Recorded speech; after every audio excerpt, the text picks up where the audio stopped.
Diabetes mellitus adalah yang dikenal sebagai penyakit kencing manis.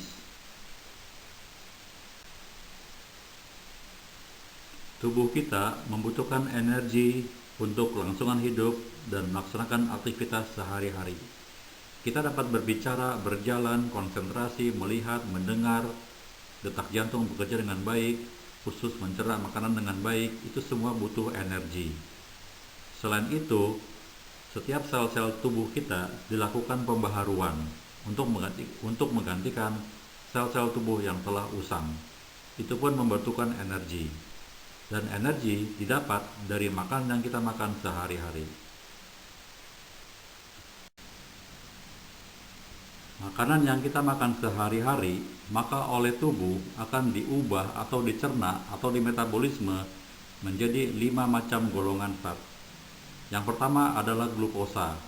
Jika kita makan nasi, makan mie, makan bihun, makan singkong, makan ubi, pada intinya makanan yang mengandung zat tepung atau karbohidrat, oleh tubuh akan dirubah menjadi glukosa. Yang kedua adalah lemak. Jika kita makan daging, makan telur, makan keju, maka tubuh akan mengambil lemaknya. Yang ketiga protein. Kalau kita makan daging, makan telur, makan tempe, ada zat protein yang diambil oleh tubuh. Kemudian juga tubuh akan mengambil vitamin-vitamin yang dibutuhkan oleh tubuh. Vitamin A, vitamin B, vitamin C, D, E, dan sebagainya. Kemudian tubuh juga akan mengambil mineral-mineral dari makanan yang kita makan yang dibutuhkan oleh tubuh dalam jumlah sedikit. Misalnya kalsium, fosfor, kalium, klorida, natrium, magnesium, zinc, dan lain-lain. Di dalam tubuh manusia terdapat sistem pengaturan yang disebut sistem hormon. Misalnya hormon tiroid untuk mengatur kecepatan metabolisme, hormon paratiroid untuk mengatur penyerapan mineral kalsium, kelenjar adrenal untuk mengeluarkan hormon adrenalin, yaitu hormon yang akan keluar pada saat kita menghadapi keadaan yang bersifat mengancam. Indung telur dan rahim mengeluarkan hormon yang bersifat kewanitaan yang mengatur siklus menstruasi pada wanita. Buah zakar pada laki-laki menghasilkan hormon kelaki-lakian. Pankreas menghasilkan hormon insulin. Kelenjar pankreas terletak di dalam rongga perut, berada di belakang lambung, panjangnya kurang lebih 15 cm. Merupakan kelenjar yang berfungsi eksokrin dan endokrin. Fungsi eksokrin artinya memproduksi enzim-enzim untuk mencerna makanan yang disalurkan ke dalam usus 12 jari atau duodenum dan ikut dalam proses pencernaan. Sedangkan fungsi endokrin artinya melalui pulau Langerhans yang terdiri dari sel alfa, sel beta, dan sel delta, di mana sel beta menghasilkan hormon insulin. Nah, ini adalah gambaran dari pankreas, di mana di dalamnya terdapat sel alfa, beta, dan delta, di mana sel beta ini dapat menghasilkan hormon insulin. Sel-sel tersebut masing-masing memproduksi hormon, yaitu sel alfa memproduksi hormon glukagon, gunanya untuk menaikkan kadar gula darah. Sel beta memproduksi hormon insulin, gunanya untuk menurunkan kadar gula darah. Insulin dan glukagon adalah hormon-hormon yang mengatur kadar gula darah. Sel beta merupakan sel yang dominan. Fungsi insulin adalah membantu pemakaian glukosa yang ada di dalam pembuluh darah ke dalam sel atau jaringan atau organ yang memerlukannya sebagai sumber energi.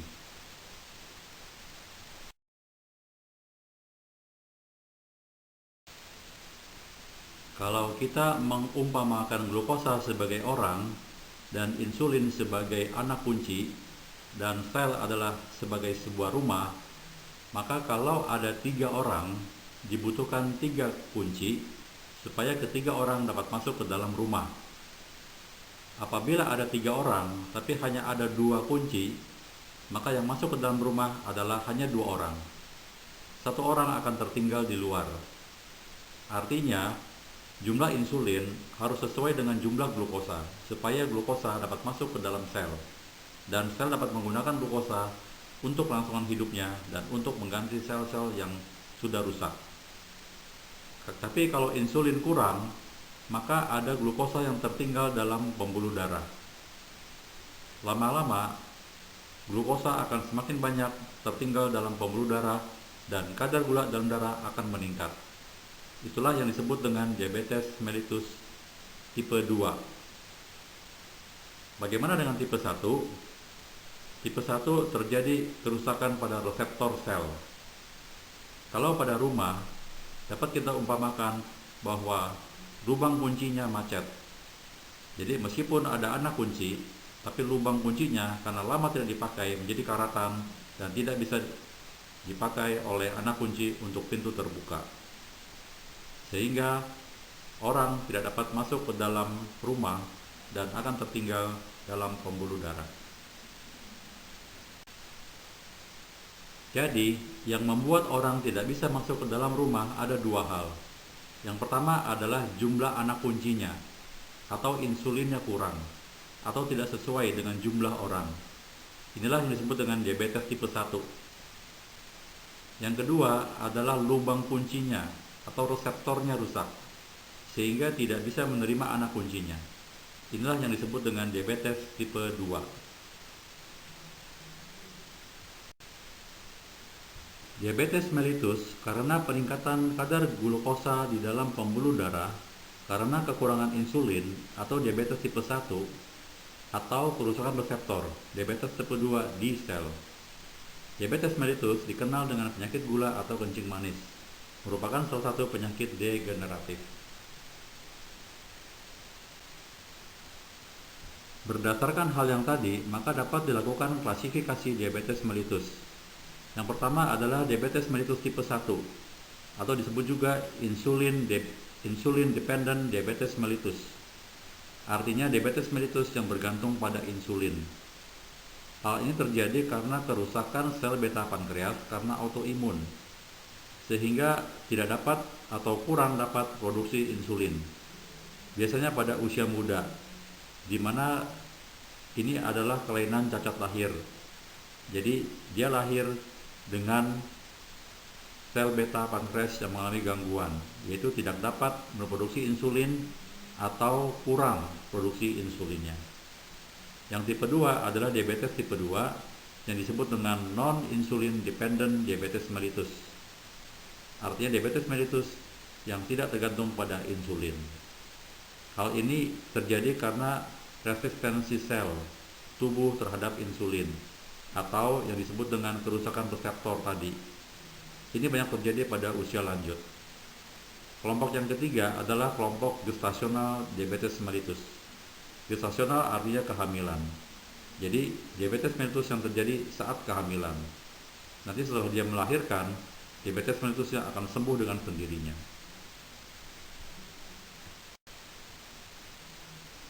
Untuk mengukur kadar gula darah dapat dilakukan dengan 3 cara. Cara yang pertama adalah cara puasa.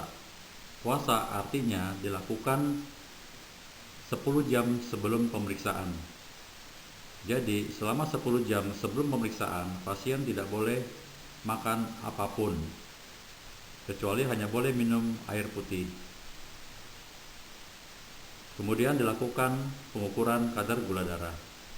Bila nilainya di atas 100, maka normal. Bila nilainya 100 sampai 130, maka termasuk golongan pradiabetes.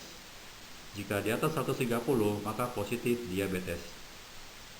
Cara kedua adalah 2 jam postprandial, yaitu 2 jam sesudah makan nasi 1 piring. Dihitung sejak dia selesai makan. Kemudian dilakukan tes kadar gula darah setelah 2 jam makan. Jika hasilnya di bawah 140 mg, maka normal. Jika hasilnya 150 sampai 200, maka dia pradiabetes. Jika hasilnya di atas 200, maka positif diabetes mellitus. Yang ketiga adalah sewaktu. Sewaktu artinya tidak memandang apakah pasien puasa atau 2 jam sesudah makan. Jadi tidak peduli dengan jam makan pasien. Nah, saat dilakukan pengukuran, jika nilainya di bawah 200, maka dianggap normal. Jika di atas 200, maka dianggap positif diabetes. Selain 3 pengukuran tadi, ada lagi pengukuran HbA1c. HbA1c pada pasien diabetes akan meningkat. Kemudian akan menurun setelah kadar gula darah stabil 1-2 bulan. Jadi kadar HbA1c yang normal adalah 4-6%.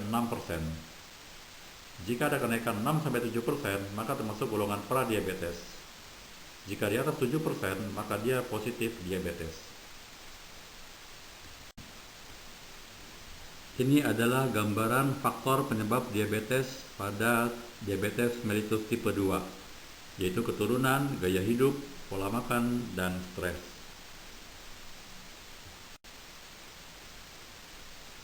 Gejala diabetes terkenal dengan 3P. Yang pertama yaitu sering merasa haus, yaitu polidipsi. Yang kedua, sering buang air kecil, yaitu poliuri. Terutama di malam hari, buang air kecil lebih dari 2 kali. Kemudian yang ketiga adalah sering merasa lapar atau polifagi. Jadi yang 3P adalah polidipsi, poliuri, dan polifagi. Selain itu, ada gejala lain yaitu turunnya berat badan tanpa sebab yang jelas, berkurangnya massa otot, terdapat keton dalam urin, dan badan suka lemas dan sering mengantuk. Jika diabetes sudah timbul komplikasi, maka dapat keluhan pandangan kabur, yaitu jika sudah terjadi komplikasi retinopati diabetik.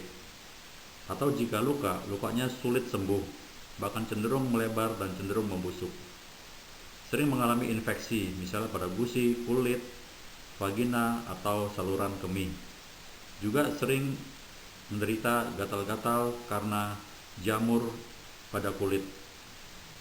Pada laki-laki bisa terjadi impotensi karena disfungsi ereksi, disebabkan karena neuropati, yaitu kerusakan pada sistem persarafan.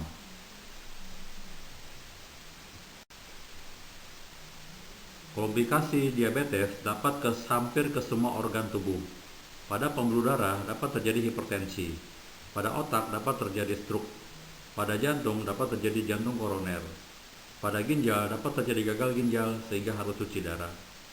Pada saraf dapat terjadi ulkus, pembusukan tungkai. Pada mata dapat terjadi kerusakan retina pada mata. Pengobatan diabetes yang ringan dapat dilakukan dengan diet rendah gula, ditambah dengan olahraga, dan juga dapat dilakukan dengan pengobatan secara obat-obatan. Insulin dapat diberikan kepada diabetes tipe 1. Kini sudah tersedia insulin sintetik, dan insulin diberikan secara suntikan. Obat hipoglikemik atau oral antidiabetes atau OAD dapat diberikan. Ada berbagai macam golongan obat antidiabetes yang dapat diberikan kepada orang diabetes. Kemudian juga perlu dilakukan penyuluhan tentang gaya hidup sehat kepada pasien diabetes mellitus. Pengambilan darah kapiler untuk melakukan pemeriksaan rapid test dapat dilakukan dengan penusukan pada ujung-ujung jari. Selain itu juga dapat dilakukan pada telapak tangan maupun lengan bagian bawah. Juga dapat dilakukan pada daun telinga tempat pemasangan anting.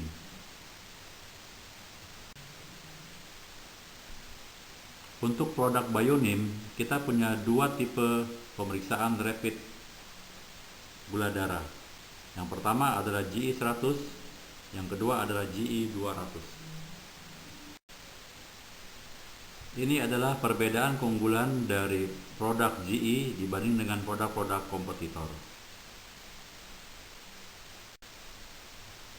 Terdapat 2 macam teknik enzim yang digunakan pada alat rapid test gula. Ada yang namanya enzim GOD atau glukosa oksidase, Ini yang terdapat pada GI 100. Alat yang menggunakan enzim GOD menggunakan sumber darah dari kapiler. Yang kedua adalah menggunakan teknik enzim GDH, yaitu glukosa dehidrogenase. Ini yang dipakai oleh alat GI 200. Alat yang menggunakan enzim GDH menggunakan sumber darah kapiler, vena, arteri maupun dari neonatal.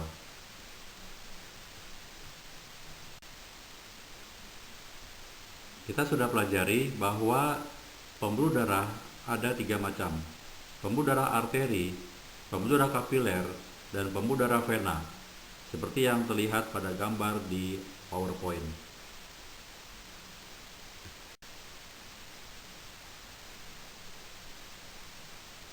Hasil uji coba di rumah sakit menunjukkan bahwa kadar gula darah plasma lebih tinggi 10-15% dibanding dengan whole blood. Kadar gula darah arteri ternyata lebih tinggi 5% dari kadar gula darah di kapiler, dan 10% lebih tinggi dari kadar gula darah di vena.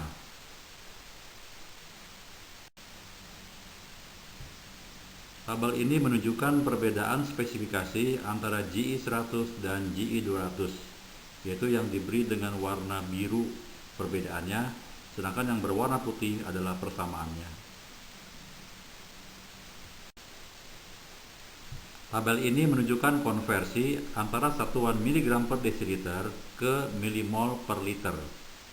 Di Indonesia, untuk kadar gula darah menggunakan satuan miligram per desiliter. Tapi di luar negeri menggunakan satuan milimol per liter.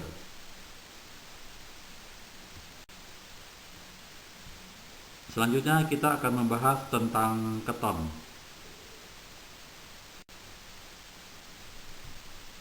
Normal, tubuh kita akan menggunakan glukosa sebagai sumber energi. Tapi glukosa membutuhkan insulin supaya bisa masuk ke dalam sel-sel tubuh dan menghasilkan energi. Pada pasien diabetes mellitus, insulin bisa berkurang. Maka glukosa tanpa insulin tidak akan menghasilkan energi. Maka tubuh akan menggunakan cara lain supaya dapat menghasilkan energi, yaitu dengan memecah lemak menjadi keton, dan keton digunakan sebagai pengganti glukosa untuk menghasilkan energi. Hal yang sama terjadi saat kita berpuasa, di mana tidak ada asupan glukosa maupun karbohidrat ke dalam tubuh. Maka tubuh akan melakukan pemecahan lemak menjadi keton sebagai alternatif pengganti glukosa untuk menghasilkan energi. Tapi masalahnya adalah pada pasien diabetes, glukosa tinggi dalam darah dan tubuh membuat keton, sehingga dalam darah ada glukosa dan ada keton yang cukup tinggi dalam darah. Glukosa dan keton tinggi dalam darah dapat bersifat asidosis, dan ini merupakan hal yang berbahaya buat tubuh.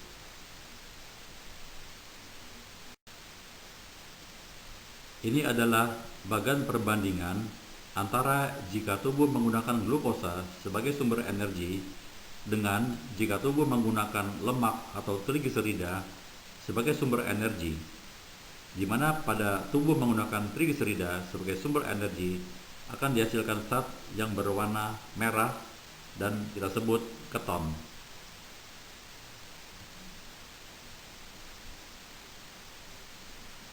Glukosa atau gula bersama keton itu bersifat asam dan dapat menyebabkan ketoasidosis dan dapat menyebabkan pasien koma dan meninggal. Biasanya gejalanya adalah napasnya bau aseton dan pasiennya mengeluh sakit perut, mual, dan muntah.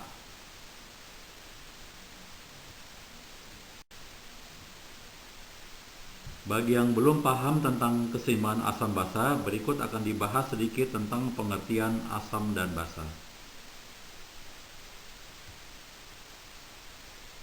Pengukuran zat yang bersifat asam basa namanya dilakukan dengan pengukuran pH atau the pH scale.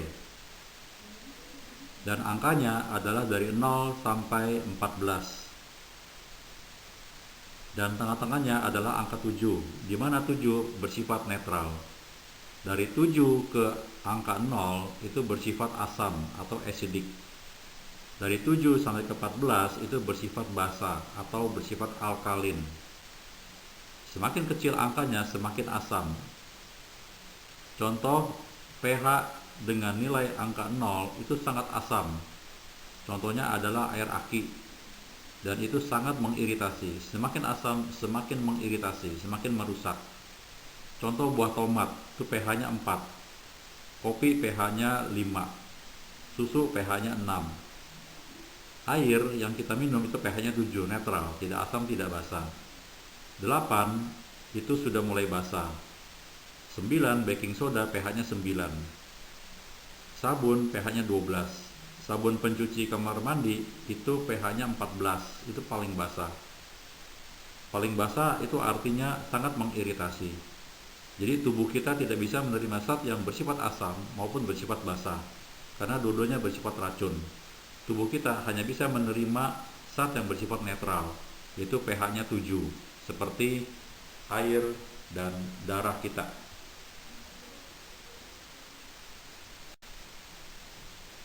Ini adalah contoh pengukuran pH dalam tubuh kita, di mana darah arteri itu pH-nya 7,3, darah vena 7,3, sel darah merah 7,2, dan sel otot 6,9. Jadi kalau kita lihat, hampir semua organ tubuh dalam tubuh kita itu bersifat netral dengan nilai pH 7. Nah, sekarang pertanyaannya adalah kapan kita melakukan cek keton? Yang pertama adalah pada pasien diabetes tipe 1, yaitu diabetes yang diderita oleh usia muda. Yang kedua adalah diabetes tipe 2 dengan kadar glukosa lebih dari 250 mg per desiliter. Yang ketiga adalah diabetes gestasional atau diabetes pada kehamilan. Yang keempat adalah penyakit diabetes yang disertai dengan gejala sakit perut, mual, dan muntah. Yang kelima adalah diabetes mellitus yang disertai dengan urinnya mengandung keton positif 3.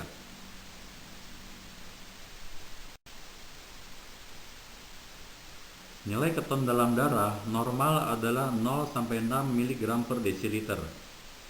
Disebut tinggi jika kadarnya 15 sampai 30 mg per desiliter. Dan di atas 30 mg itu disebut sangat tinggi.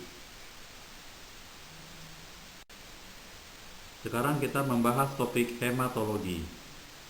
Hematologi artinya ilmu yang mempelajari tentang darah manusia.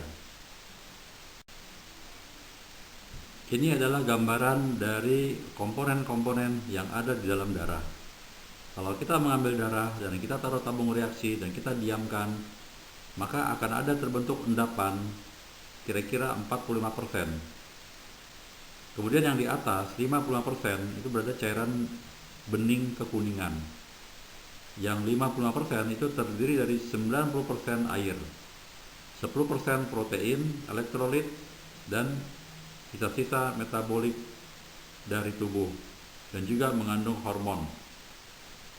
Yang 45% itu adalah nilai hematokrit, di mana terdiri dari sel darah merah eritrosit, sel darah putih leukosit, dan trombosit atau platelet atau keping darah.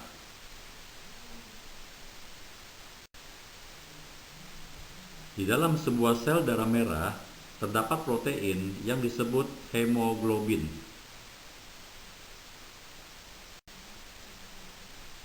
Di mana setiap satu sel darah merah mengandung 270 juta molekul hemoglobin atau Hb. Dan setiap satu molekul Hb bisa mengangkut 4 molekul oksigen atau O2.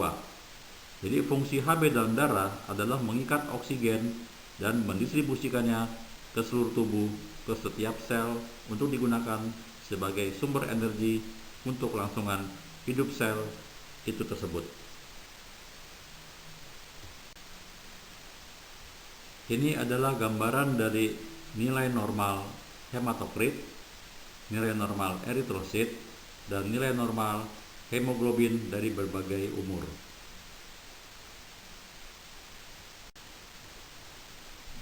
Dari ketiga unsur darah tersebut, yaitu hematokrit, eritrosit, dan hemoglobin, maka terdapat 3 buah rumus.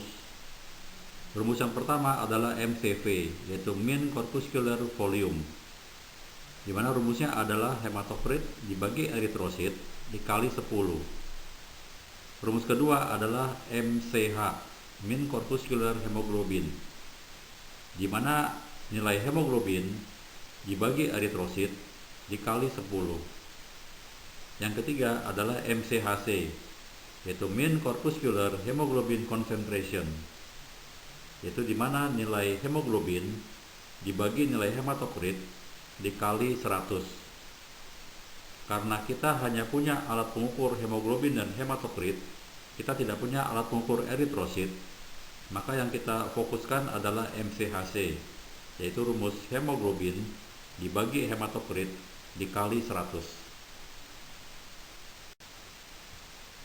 MCHC adalah singkatan dari mean corpuscular hemoglobin concentration, yang artinya adalah perhitungan mengukur konsentrasi rata-rata hemoglobin per unit volume eritrosit, di mana rumusnya adalah hemoglobin dibagi hematokrit dikali 100.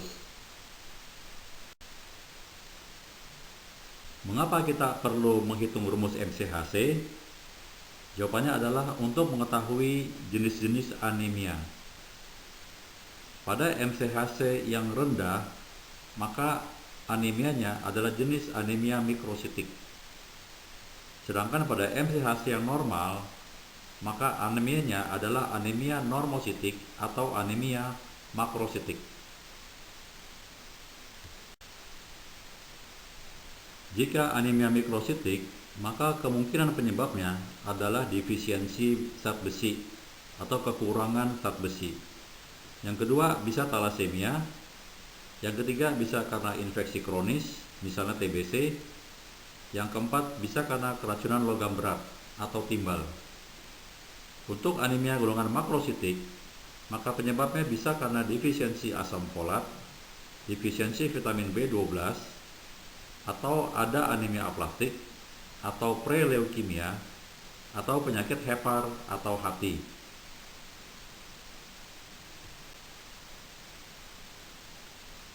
Pada talasemia, yang perlu diperhatikan adalah dalam mencari pasangan. Jika kita talasemia minor dan pasangan kita talasemia minor, maka anaknya 50% kemungkinannya talasemia minor, 25% kemungkinan normal, 25% kemungkinan talasemia mayor. Talasemia mayor artinya dia membutuhkan transfusi darah seumur hidupnya. Jika kita talasemia minor menikah dengan orang normal, maka 50% kemungkinan anaknya adalah normal.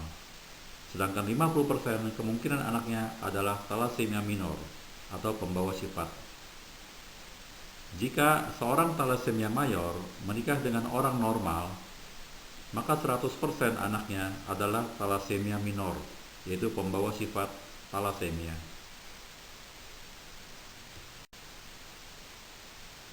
Perbedaan klinis antara talasemia mayor dan talasemia minor atau pembawa sifat adalah talasemia mayor membutuhkan transfusi darah rutin seumur hidupnya. Sedangkan talasemia minor atau pembawa sifat tidak bergejala, tidak membutuhkan transfusi darah, dan dapat hidup normal. Hanya mungkin HB-nya selalu rendah dan tidak bisa menjadi atlet dan tidak bisa menjadi TNI. Sedangkan talasemia intermedia, gejala ringan, membutuhkan transfusi darah tetapi tidak rutin.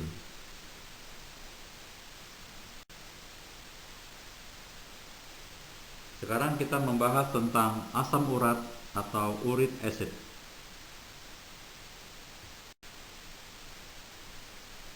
Apa itu asam urat? Asam urat adalah hasil metabolisme dari purin. Kalau kita banyak makan makanan yang mengandung purin, maka sisa metabolismenya adalah asam urat. Asam urat dibuang oleh ginjal. Asam urat yang tinggi dalam darah disebut hiperurisemia. Hiperurisemia beresiko terjadi penumpukan asam urat. Jika terjadi penumpukan asam urat di ginjal, maka dapat terjadi penyakit batu ginjal. Selain itu, penumpukan asam urat terjadi di persendian. Jika terjadi penumpukan asam urat di persendian, maka disebut penyakit tirai atau penyakit gout.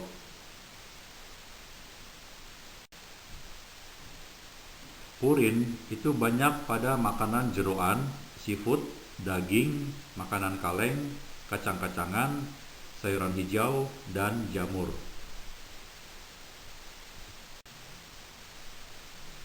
Ini adalah gambaran dari penumpukan asam urat yang terjadi pada sendi dan ginjal.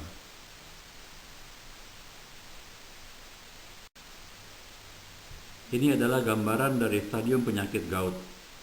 Yang pertama yaitu asymptomatic gout, yaitu gout yang tidak bergejala. Tapi sesungguhnya sudah terjadi peningkatan kadar asam urat dalam darah dan sudah terbentuk penumpukan kristal-kristal asam urat dalam persendian. Yang kedua, stadium kedua adalah acute intermittent gout, di mana sudah ada serangan nyeri dalam 3-10 hari, nyeri pada persendian, dan terjadi peradangan pada persendian. Stadium yang ketiga adalah telah terjadi perubahan bentuk pada sendi-sendi dan sudah terjadi pembentukan tulang yang keras yang disebut topus.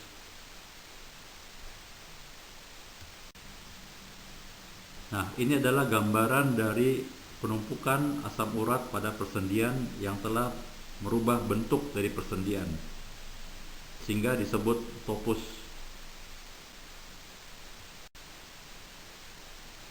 Ini adalah gambaran dari nilai normal kadar asam urat dalam darah pria dan wanita dari berbagai umur.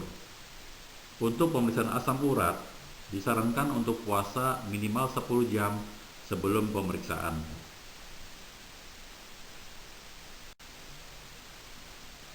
Selanjutnya kita akan membahas tentang kolesterol.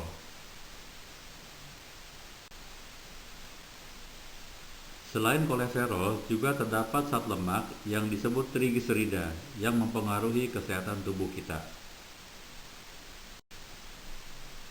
Sedangkan kolesterol terdapat dua bentuk, yaitu HDL dan LDL, di mana HDL adalah disebut kolesterol yang baik dan LDL adalah kolesterol yang buruk.